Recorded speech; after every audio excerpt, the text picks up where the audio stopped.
Let me ask you something real quick. Have you ever decided you knew exactly what someone meant before they finished talking? Yeah, that's not intuition. That's your brain doing too much again. See, we're talking about pattern seeking bias, and it is quietly running your life.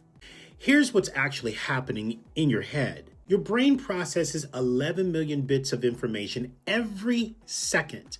Your conscious mind, it only can handle about 40 to 50 of those. Let that sink in. 40 to 50. So your brain does what any overworked person does with too much on their plate. It takes shortcuts, and those shortcuts are called heuristics. And its favorite shortcut? Finding patterns, connecting the dots, making meaning fast, whether the dots actually connect or not. Your ancestors survived the savannah because they assumed that rustle in the grass was a predator, not a breeze. Evolution kept that wiring, and now you're using it to decide whether or not your coworker has an attitude problem based on one email. Now here's where people get it twisted. People call this intuition. I'm going to need you to stop doing that, okay? Real intuition is pattern recognition built on actual experience. Let me give you an illustration. An ICU nurse, for instance, who's been in that position for over 15 years, just knows something is wrong. She's reading real signals her training taught her to catch. Pattern seeking bias? Well, that's your brain writing the ending before the story's even started. Then finding every little thing that confirms it. One unanswered text, something is wrong. 2 bad days in a row, nothing ever works out well for me. Your brain didn't find the truth. It wrote a Netflix docuseries from 2 data points. And I need to say this carefully because some of y'all have earned this hypervigilance. When you grow up in chaos, real chaos, your nervous system learns to scan hard and fast. It asks, what does this mean?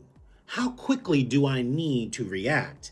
That response kept somebody alive. Maybe it kept you alive. We don't shame that.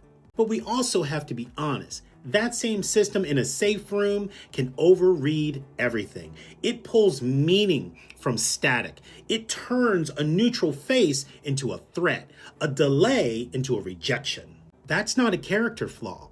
That's a survival response that doesn't know the emergency is over. So here's what you can actually do. 4 things, real ones. Number 1, separate the data from the story. They didn't reply is data.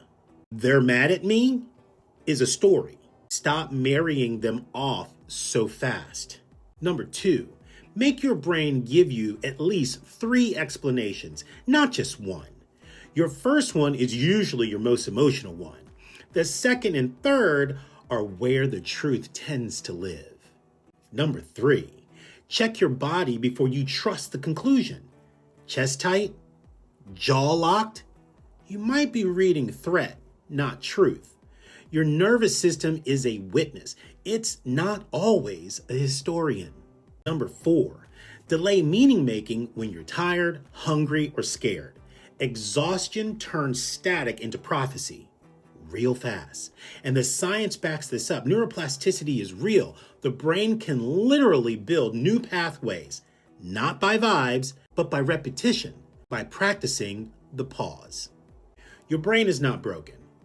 It's just ambitious. And it learns some things in survival mode that don't always serve you in regular life. Not every pattern is truth. Not every feeling is evidence. Not every coincidence deserves a whole sermon. The work is not to stop seeing patterns. The work is to get wiser about which ones actually deserve your trust. So do me a favor.